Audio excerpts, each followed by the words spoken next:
There is no war. This becomes a colonial expedition. The problem for us now is that we're looking at Ukraine and the Russians on the other side of Ukraine. These are not Iraqis. These aren't Afghans. This is a real military establishment. And when you listen to fools like this Admiral Aquilino from Pacific Command talk about our ability to fight a two-front war, that he's not worried about Russia and he's got what he needs to deal with China, this is the kind of insanity that we absolutely do not need. Your sober-minded father would have fired him. That's absolutely outrageous nonsense. The last man to talk about a two-front war being child's play was Adolf Hitler. We don't need people that even remotely think like that in uniform. That's where we are. There's no strategic common sense. There's no interest in the national interest. Yeah. The whole thing is about who makes money in Washington and bully whomever we want to overseas. All of these ugly chickens are coming back to roost right now. The whole world is not with us on this Ukraine business. Most of the world is very much against us, and everything is at risk. Our economy is at risk. The reserve status of the dollar is at risk. We're facing terrible times ahead. Things are not going to get better until we remove the principal metastasizing cancer from Washington, D.C. And I'm not just talking about an election for president. We need to make a clean sweep. All right, so say you were given the keys to the Pentagon tomorrow, okay, or under a Trump administration. What are the first moves that you make?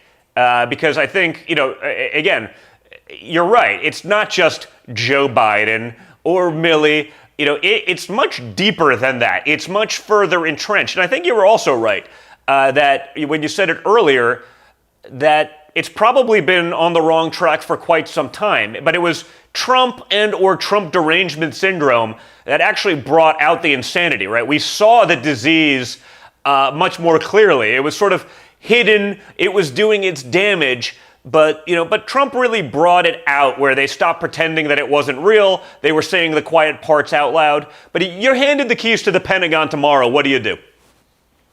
Today, as we speak, we have 44 four-star generals and admirals on active duty in the United States military for a force of a little less than 1.1 million soldiers, sailors, airmen, and Marines.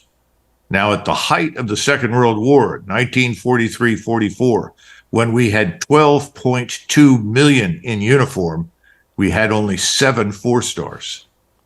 What's wrong with this picture?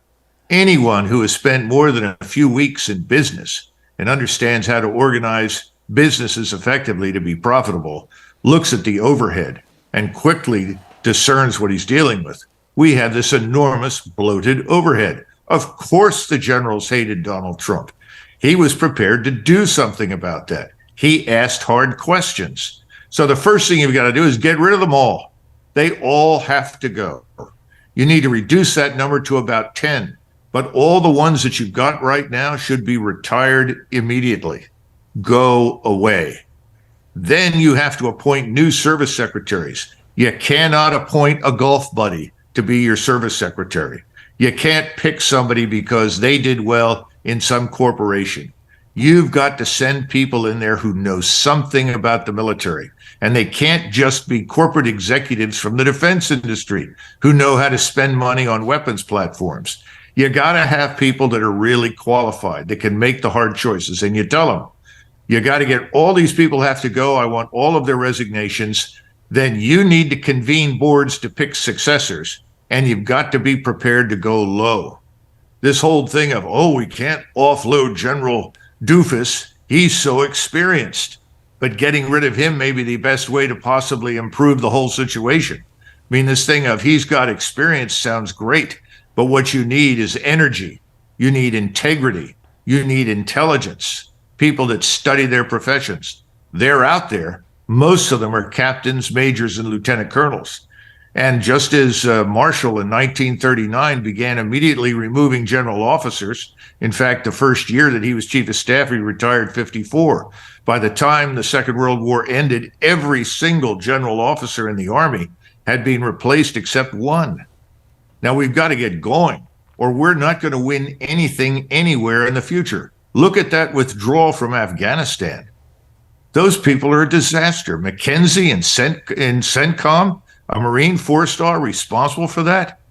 Who in the hell was paying attention? Who reviewed the plan? Who received the briefing? Sullivan? Who got it? This is outrageous. That should never have happened.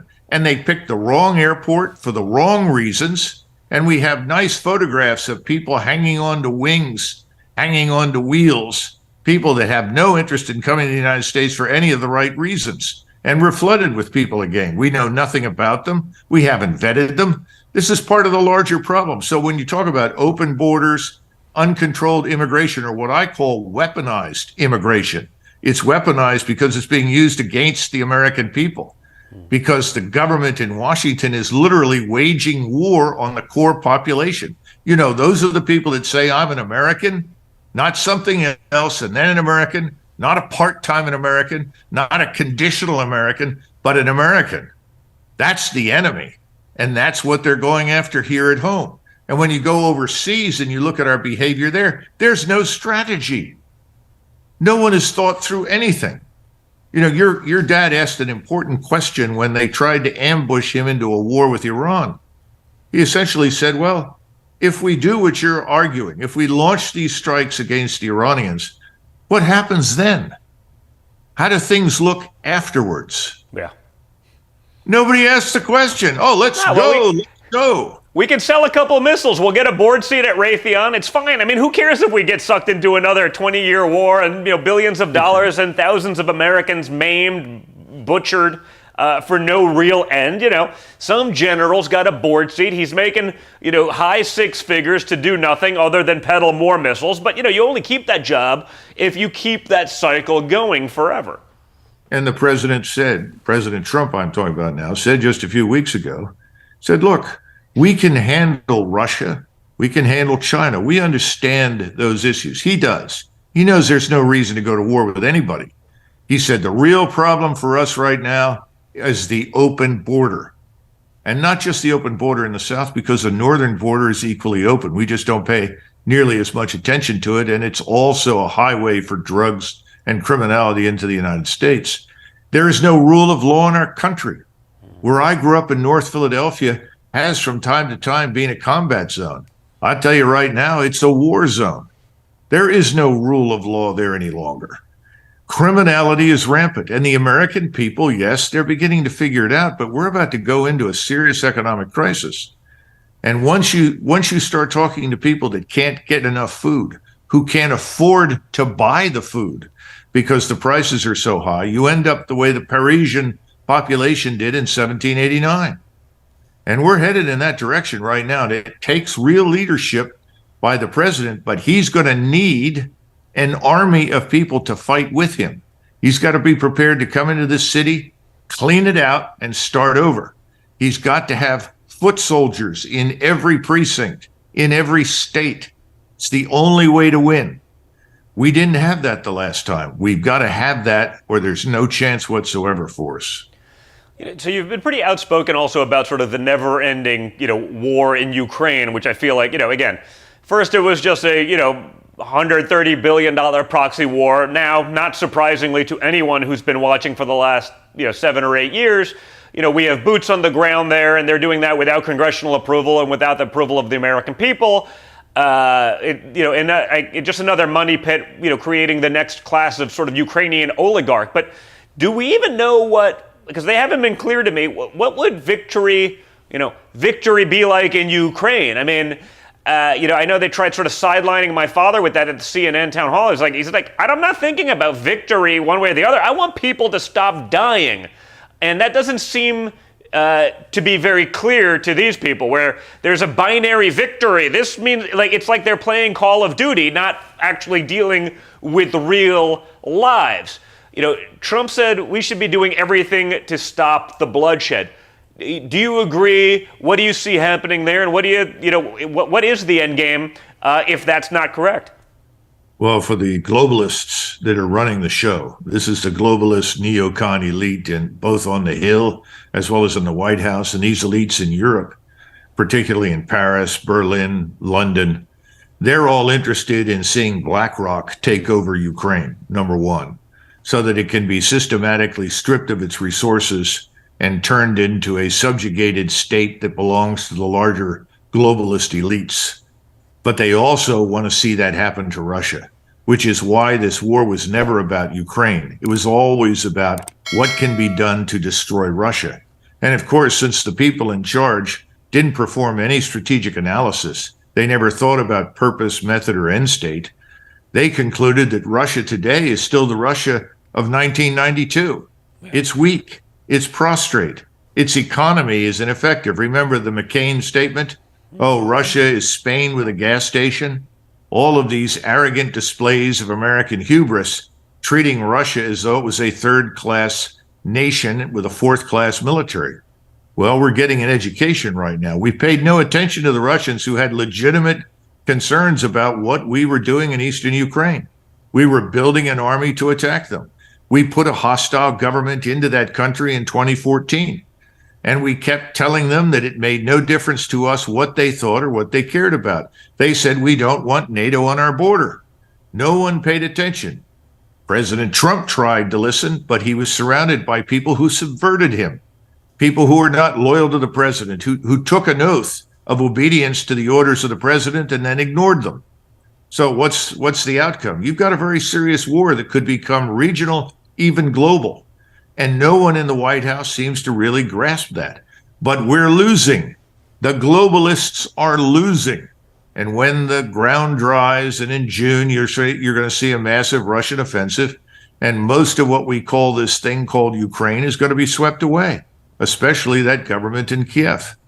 But that government doesn't represent the interests of the Ukrainian people. They represent the interests of this globalist elite who are interested in resources and stripping them and using them and exploiting them to make money.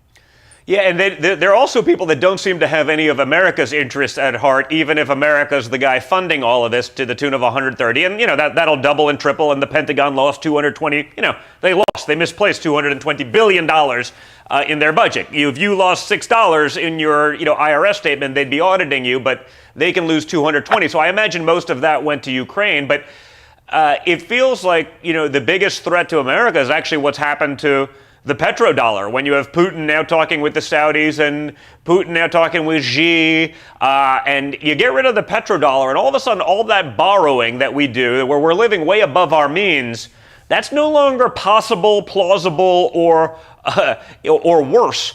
And it seems like we've opened the door for that. So, I guess that works for the globalists because they're probably the guys coming up with this idea, and they don't care about taking and getting rid of American hegemony. That's a real problem for America. But again, this is still the Americans pushing this, even though it's literally happening before our eyes, and everyone's pretending like this is a non-issue. Because I guess it's a non-issue if you're in France or the UK or any of the other places, because you get to knock America down a peg. But what that does to the American people is disastrous. No, I think what you're seeing is this war has become financial as well as military. And the globalists understand that they're going to lose this war. And what will come of this is that the BRICS, Brazil, Russia, India, China, South Africa, are going to be increased by 81 additional members. And all of these people are going to go to a currency that is backed by gold. And once they go to that currency backed by gold, whether it is one currency or a basket of currencies, it doesn't make any difference. Yes, we are in a lot of trouble. The globalists know that, and it is why they are so desperate right now. And the greatest fear that I have is that when the Russians do attack and it becomes abundantly clear that Ukraine is finished, I mean, it's already obvious to anybody who visits the place for any length of time, it's in ruins. But once that occurs, I fear that there will be pressure to commit U.S. forces in Poland and Romania, along with Polish forces and potentially Romanian ones, to Western Ukraine. And if that occurs, the gloves will come off because, truthfully, thus far, Putin has exercised tremendous restraint, tremendous patience. He does not want a war with the West. If he wanted that, we'd already have it. But if we intervene in Western Ukraine, it's over. We'll be in a full-fledged war. Expand on that a little bit, because it's sort of interesting.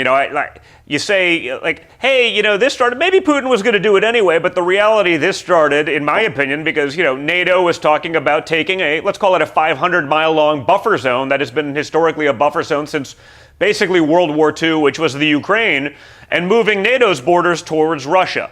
Now, maybe Putin was going to do it anyway. I'm not saying he's, a good guy or a nice guy. I'm not apologizing for him, but no one seems to talk about that the movement and the talk about moving NATO onto Russia's border when you had this very large buffer zone of the Ukraine was sort of the excuse that they needed. I mean, it is as though we were goading him into this to begin with. What are your thoughts on all of that? I think we grossly miscalculated. Putin had made several speeches over the last 20 years, repeatedly saying, please do not advance the border to Russia. Do not try to transform Ukraine into a hostile actor, an actor with hostile intentions towards Russia. What happens in Ukraine is of existential strategic interest to us, just as theoretically what happens in Mexico is of existential strategic interest to us, although this administration has decided to ignore it. That's going to come back to haunt us. And if you're looking for future conflict, that's where to look for it, not in Europe and not in Asia. But the point is that Putin wasn't pulling any wool over anyone's eyes, and Putin absolutely didn't want a war. If you go back and look at the force that he sends into Ukraine earlier in February of 2022, he goes in with about 90,000 troops. He limits his advances to the periphery because he expected that we would negotiate, that he would demonstrate that this was serious and that Russia wanted its population in eastern Ukraine, which is really Russian, to have equal rights before the law. He wanted to end the oppression of the Russians that lived there. And he wasn't going to surrender Crimea. The reason he went into Crimea is he was afraid it was going to be turned into a U.S. naval base by the Ukrainians at the earliest opportunity. He wasn't going to allow that to happen. Now, he went along and thought that he might get a negotiated settlement, and he finally figured out after several months, nobody's going to talk to me, especially after Biden said, our goal is regime change. Our goal is to get rid of Putin. And our goal is ultimately to divide Russia into constituent parts, then exploit it. All of his supporters, his staffers, everyone in the globalist camp knows this is the truth. The so-called oligarchs, Kolomoisky, Soros, and others are all part of this. None of this is news. Finally, he said, enough's enough. He stopped. They set up a strategic defense. They ran an economy of force mission. And now they have a force in place that can go as far as it needs to go, which includes to the Polish border. They have a plan for a 31-month war against us if we insist on fighting it. And we are in no shape to fight a war. We can't even recruit the United States Army or the Marines. The Marines are running around trying to recruit illegals and are being encouraged to do so by the administration. Is that what you want in the ground force to fight for this country? Forget it. It's not going to work. So, I guess that's interesting. A lot of people probably aren't aware of that, because I think when you look at it sort of on paper, you obviously have the media reports, right? Every time, Russia takes a big town, well, it's not really of strategic importance, but every time Ukraine claws back 7 inches in a major military victory. So, you see the gamesmanship happening in the media, but I'll say this as an outsider who doesn't know, and perhaps, didn't know that, hey, maybe him coming in was to bring everyone to the table in a negotiating tactic. But, you think of it like me with sort of, again, that Cold War mentality of like, the Russian army will steamroll. It's like, well, how did they not take over this country in 2 weeks, let alone, a year and a half now? To me, and maybe to the uneducated on the subject, it feels like maybe one of the bigger sort of miscalculations or underperformances of recent military history. Is that not the case, or is that also a combination of it? Did he, misjudge some of it, or is that just because, 130 billion in missiles given to a militia, can still hold back someone who's not going all out, or, using tactical nukes, or whatever it may be, that next escalation where he could, again, take over the country rather quickly? Russia is not the Soviet Union. Russia is an Orthodox Christian country that is rooted in Russian nationality, history, culture, language, and ethnicity. So forget the Soviet Union. Ukraine is a brother Slavic country. The last thing Putin wanted to do was destroy Ukraine.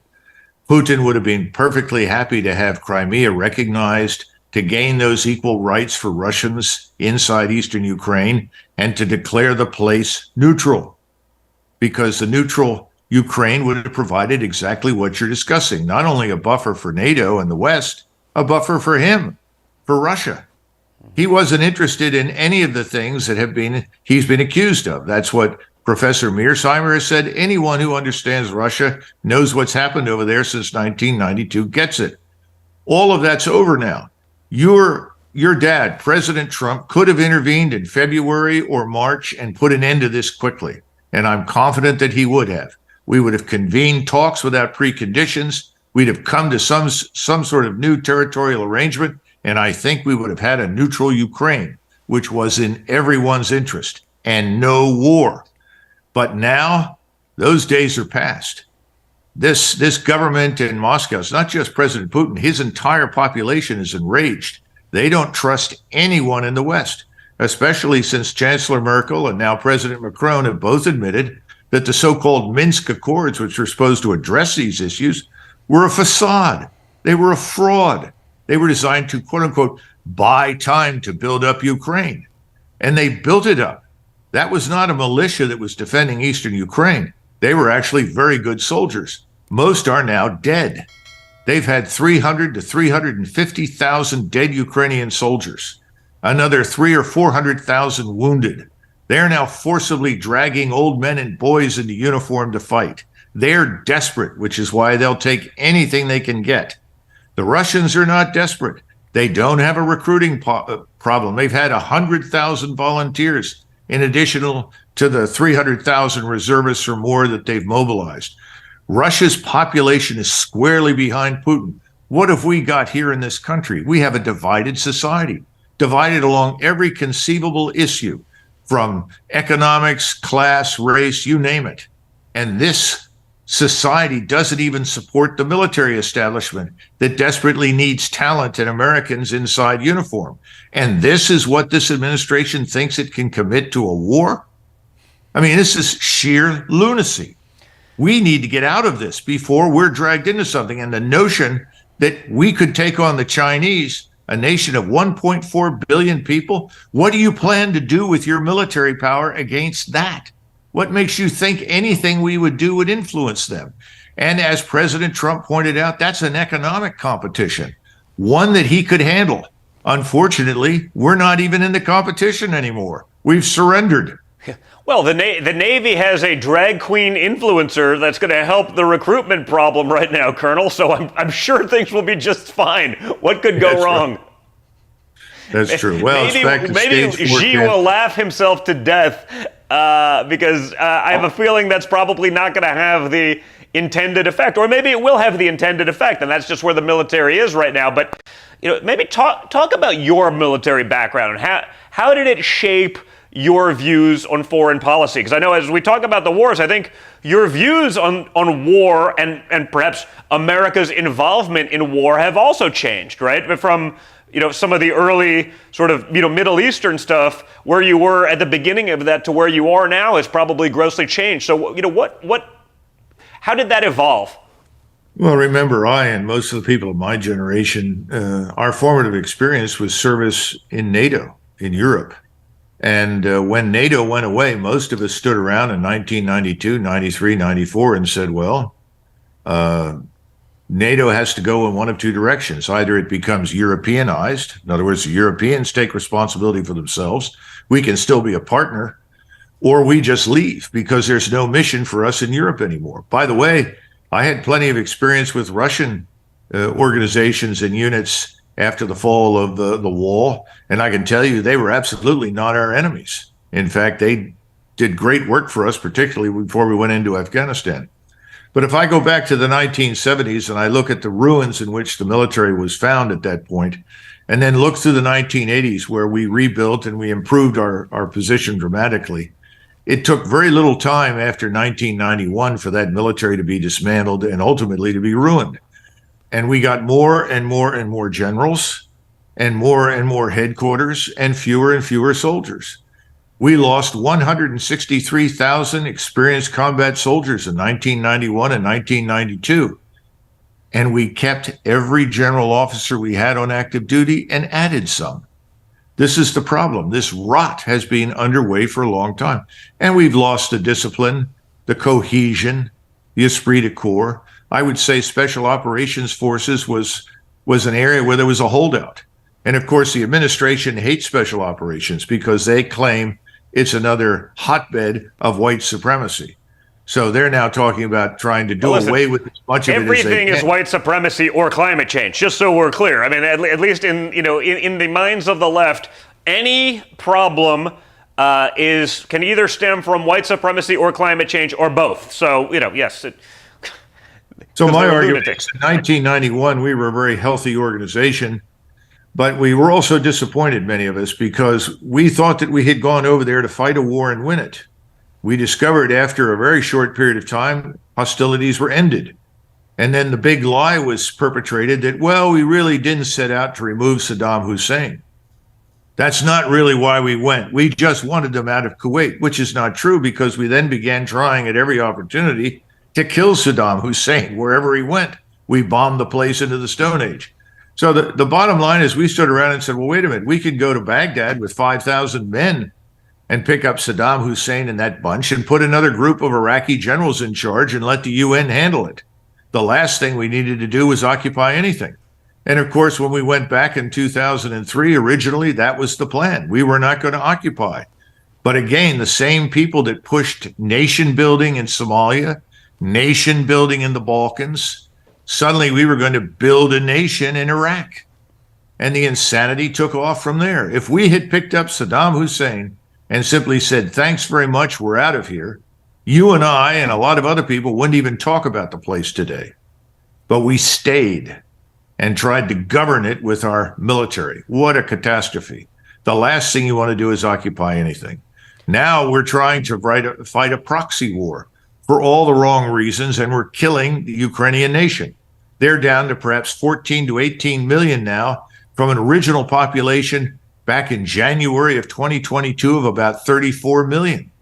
Everyone's left that could go. They've either gone east, almost 2 million into Russia, or 10 million west into Europe. And when you talk to them on the way out, as most of the news media have, they say, will you go back? Never. Yeah. Ukraine is the historic breadbasket of Europe. It is enormously productive. It could be the gleaming jewel economically if we had neutralized it.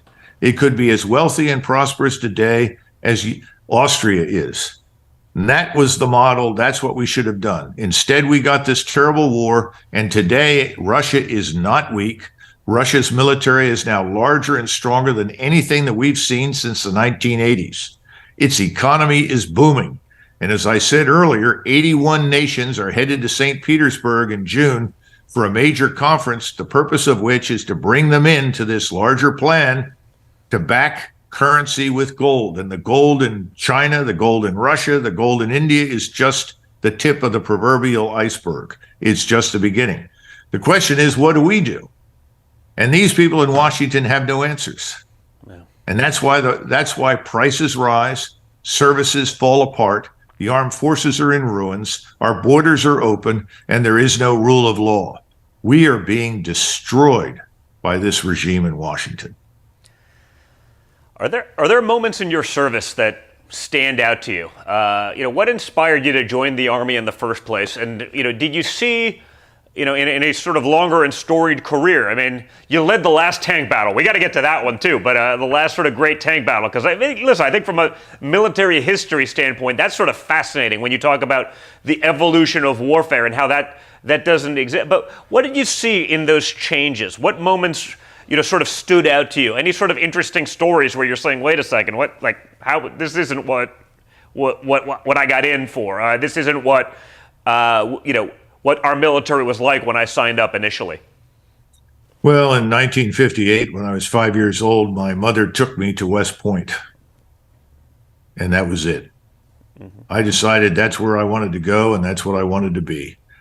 And in the 1950s, as you can imagine, I grew up in a household where people like Douglas MacArthur, Charles de Gaulle, Winston Churchill were heroic figures that I was brought up to admire and respect. And that led me down this path of interest in the military. And it never changed, to be perfectly frank with you. The only other interest I ever had was classical music, and my grandmother was a concert pianist, so I enjoyed playing the piano, but it wasn't something I was going to do for the rest of my life. So that was the beginning. Then I went to Germany as an exchange student from 69 to 70. And I lived with a family whose father was a professional soldier, a German officer in the Second World War.